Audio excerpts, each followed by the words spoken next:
Yan,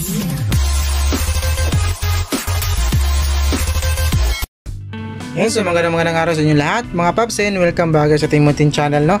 So for today's video, meron tayong susubukang gawin dito. Bali isang Sony 55 inches ata to, hindi ako nakakamali, no? So ito yung kanyang model. Bali binuksan na po natin siya para mapabilis yung video natin. Model niya is KD-55X7007G. Yan, so lagay ko lang muna dito sa may gilid yung cover natin. Yan. So makikita natin dito, meron siyang, ito yung kanyang power supply, ito yung kanyang mainboard, tapos yung T-con niya dito sa may ilalim ng frame na to, and yung kanyang wifi module. So yung problema niya, ito yung kanyang problema. Saksak natin. Yan, saksak. Ito yung sa may screen. Yung may screen, sa may screen natin, ayan o, bumubukas yung backlight, labas yung kanyang sounds. Ayan o, pero wala po siyang picture. Ayan, walang picture, may backlight, may sounds. Ayan, so ito yung try nating gawin, at sana'y magawa pa natin to, no? Hindi tulad sa dating refer natin na Sony 32 inches na magkabila yung problema. Hirap talagang gawa ng paraan. So ito, try natin kung meron tayong isang side na makitang buo, no?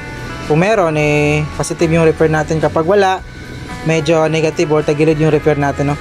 So gagawin natin ngayon, bali nabuksan na po natin siya. Ito, tatanggalin natin yung kanyang frame para may access tayo dun sa kanyang T-con board na sa may ilalim ng frame na to, at yung kanyang top board dito sa may ilalim din dito, at saka yung kanyang flex or ribbon, no? Ayan, so buksan ko lang muna natin yung frame na to para makita natin yung T-con. So ito, nabuksan na po natin, no? Tanggal natin yung frame. Ayan, so ito yung T-con natin. So ingat-ingat sa T-con na ito, no? Kasi medyo po to, complicated, at saka meron tong safety features din. So tanggalin natin yung dito muna, right side natin. Ayan, kung makapag-display ba yung kabilang side. Ayan, kahangin. Tapos saksak natin ulit, naka-auto on na po yung unit natin. So dito tayo sa may mirror. So wala pa rin picture. Pasensyahan nyo na yung natin, sobrang kalat talaga. Ganyan talaga pag ganitong trabaho natin, no? Ayan. So backlight pa rin yung meron, wala pa rin siya picture. So sounds at saka backlight nandun pa rin. So bunutin mo natin, and then balik natin yung side na to. Tapos yung kabilang side naman yung tatanggalin natin. Yan, tingnan natin kung may isang side ba tayo makuhang buo, or mayroong side na makapag-display man lang. Ayan, kahit kalahati, saksak natin. Mirror ulit.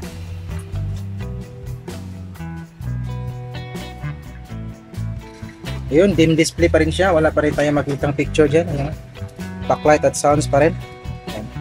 So gagawin natin ito is magbo-voltage checking tayo, no? Ayan, so bunutin ko lang muna, tapos tanggalin natin itong dalawa. Ayan. So mga siguro 3 beses na siguro, 4 na tayo naka-encounter ng ganitong unit, ng ganitong Sony, ganitong T-con rin. Ayan. So natin yung tester natin. Ayan. So ito tayo. Set muna natin yung tester natin.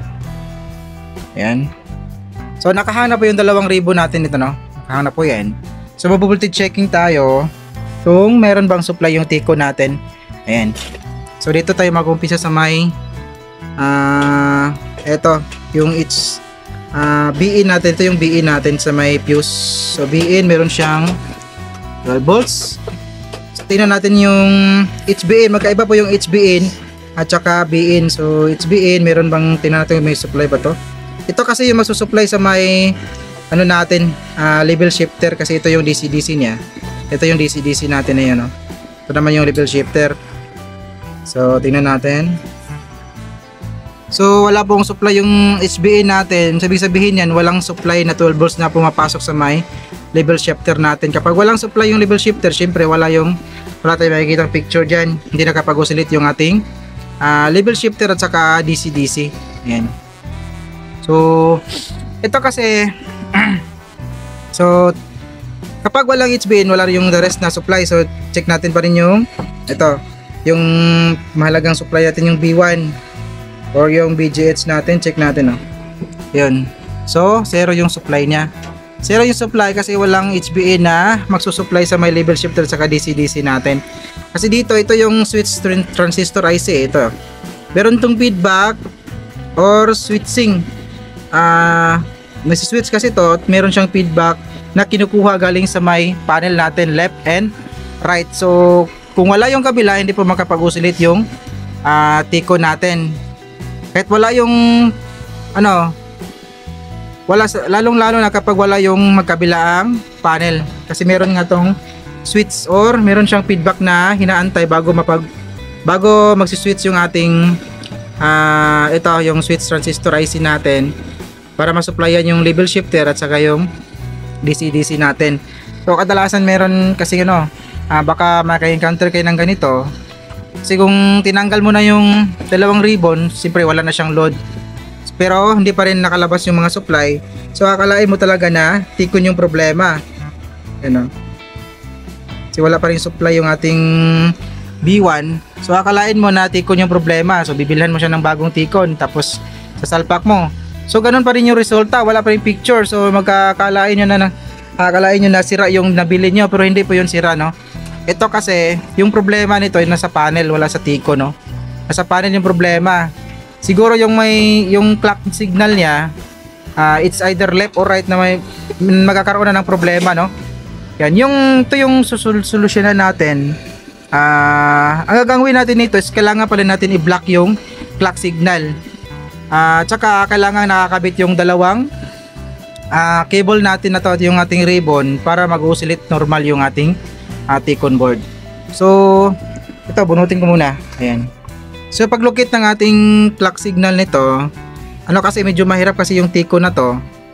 Kasi hindi siya kung dito sa, for example, nasa pin number 12 yung ating clock 1 nito, dapat sana sa may kabila is pin number 12 rin. So hindi, magkaiba sila.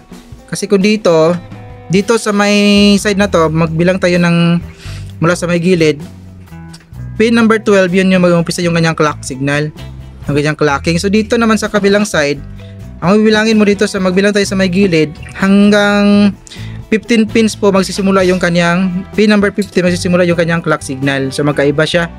Hindi siya tulad ng mga na encounter natin, no, na kung anong side or anong pin yung clock dito, ganun rin yung pin na sa kabilang side. So ito, bali nakakabisado na rin natin kasi marami na tayong mga na-upload na ganitong unit dun sa main channel natin. So dito wala pa, so gagawa tayo ng video dito. So dito sa may side na to, ito yung clock natin, mag-umpisa sa may pin number 12. Kung magbilang kayo dito sa may gilid na to, yung pin number 12, yan yung kanyang clock signal, hanggang magbilang kayo ng 12, 13, 14, 15, 16, 17, 18. Yun yung kanyang clock signal hanggang 8 linya. Magbilang kayo ng 8 linya doon sa kanyang pin number 12. 12, 13, 14, 15, 16, 17, 18, 19 pala. Ayan, yan yung kanyang 8 pins na clock signal. So dito naman, ito yung kanyang clock signal dito. Ayan, yung 8 bilog-bilog na yan. Ayan, 2, 4, 6, 8. Kukonekta yan dito sa may ito, 1, 2, 3, 4, 5, 6, 7, 8. So ito yung bablock natin ngayon. Try natin dito tayo mag-umpisa kasi mas mga na-experience natin, yung unang masisira pa mga ganitong model dito sa may right side natin, kasi nakatalikod yung unit natin. Kung nakaharap siya, left side. Ayan, so dito tayo mag-block ng 8 pins or 10 pins mula pin number 12 to 19 or 21. Ayan. So kailangan nakakabit yung dalawa, no? Kailangan nakakabit yung dalawa kasi kung kahit isa nito mawala, hindi po makapag-oscillate yung ating T-con board, kasi meron tong inihintay na switch or trigger pala, feedback galing sa may left and right na bump natin sa may panel, no? So kuha muna tayo ng kakapirasong tape, tapos block natin yung dito, pin number 12 hanggang pin number 18.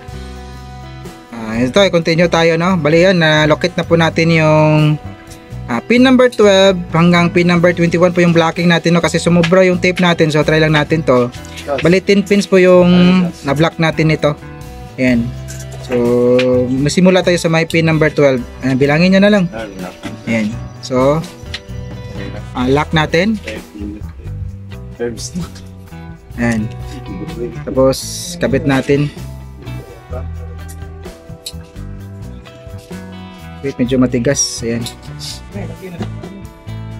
Yun. So, lock natin. And then, saksak natin kung ka-display ba yung unit natin. So, saksak. Ito sa may mirror. Ayun! Lumabas yung logo ng Sony and naka-raster na po siya. Ayan o. Ayan. So, tama tayo. Unang tape natin huli agad kasi nga sa mga nag-experience natin, right side magsisimula yung problema niya. Then kalauna naman